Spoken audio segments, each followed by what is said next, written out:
ce bulletin d'information. À présent, les titres. Séminaire dans ce bulletin d'information. L'équipe Fria TV s'est rendue dans un village situé à 11 km du centre-ville. Cette sortie est dans le cadre d'une découverte et de mieux connaître la localité appelée Saoundou. Le samedi 24 octobre dernier. Faits sociaux, les chiens ragés envahissent la ville de Fria et deviennent un danger pour la population. Leur grand nombre, abandonnés à eux-mêmes, fait peur de plus en plus les citoyens. Politique dans ce bulletin. Après plusieurs jours d'attente des résultats de l'élection présidentielle du 18 octobre 2020, ces résultats sont enfin proclamés par la CENI en attendant la validation de la Cour constitutionnelle qui finira par désigner officiellement le président de la 4e République. Je le disais dans le titre, la journée a été longue ce 24 octobre sur le chemin du village. Sous l'initiative du PDG de Fria TV, l'équipe s'est rendue dans un village appelé Saoundou pour une découverte.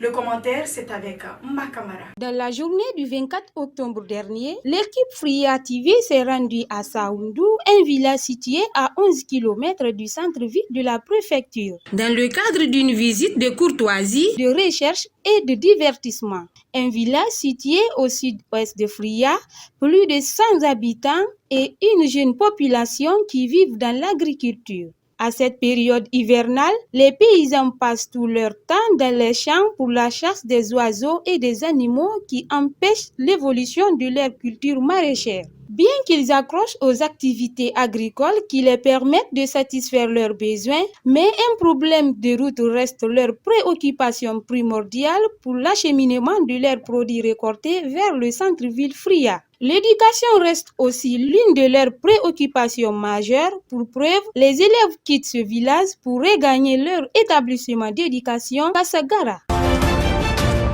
Nombreux partout à Fria, les chiens envahissent la localité due à l'abandon et au non-suivi par les autorités. Une situation qui fait peur aux citoyens de la ville. Suivez ce reportage. De nos jours, la situation est amère vis-à-vis des chiens qui sillonnent dans le centre-ville de Fria. Vu le grand nombre de ces animaux domestiques abandonnés et sans protection, cela donne peur à beaucoup de citoyens de la localité. C'est ce qu'explique cette citoyenne. Sous nos immeubles ici, il y a beaucoup de chiens. Même la dernière fois, un chien a attaqué un enfant qui partait acheter à l'immeuble F8. Même pour traverser la route, les chiens t'attaquent. Vraiment, nous sommes inquiètes. Cette population de chiens est connue à nos jours, tandis qu'à l'époque, il y avait un autre système mis en place pour abattre ces animaux. Baldé Mamadou Aliou, agent SGPS, le confirme clairement. À l'époque, il y avait un monsieur ici qui avait les produits pour abattre ces chiens. Aujourd'hui, il n'y a personne qui a ces produits. Certains chiens sont devenus très malades et d'autres très ragés. Au passage des personnes, ils les attaquent. Il faut parfois nos interventions pour les chercher.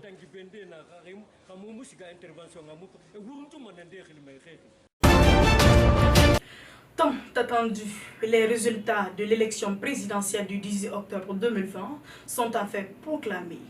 Le président sortant, professeur Alpha Condé, passe en tête avec un total de 167 426 voix contre 125 836 pour son principal concurrent Elhadji Cellou Dalein Diallo, selon les résultats provisoires proclamés par la CENI ce 24 octobre 2020.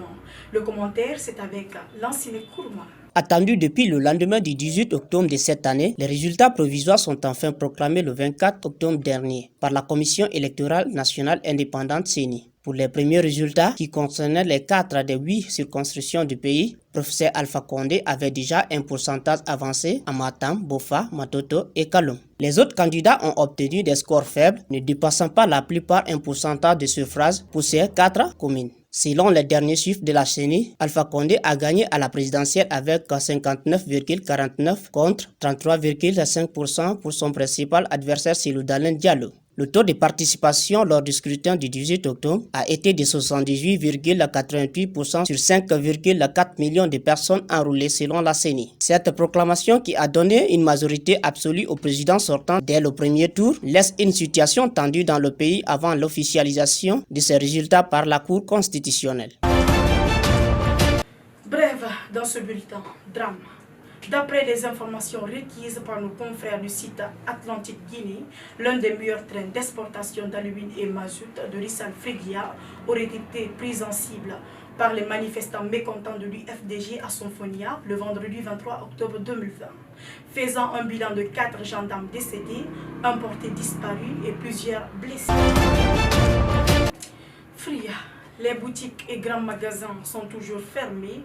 D'après nos informations requises, les détenteurs de ces boutiques craignent les dégâts matériels lors des manifestations post-électorales. Fria, toujours paralysé par la fermeture des boutiques et des grands magasins. Pour cause, les propriétaires disent avoir peur en cas de représailles due à la crise politique que traverse le pays. Cette situation pèse lourdement sur les populations qui ont besoin de se procurer des denrées de première nécessité. Comme d'habitude, les populations lambda ne se préparent pas face à de telles crises. Les conséquences sont partagées à tous les niveaux. Pour les commerçants, certains ne gagnent plus le quotidien. À cela s'ajoute la pénurie du riz dans le marché et d'autres alimentations qui ne sont plus consommées par les populations. Cette crise est de plus en plus tendue dans tout le pays. Suite à la proclamation provisoire des résultats de l'élection du 18 octobre, ce samedi 24 octobre 2020. Pour le moment, les autorités n'ont pris aucune perspective face à cette situation qui menace la vie des démunis.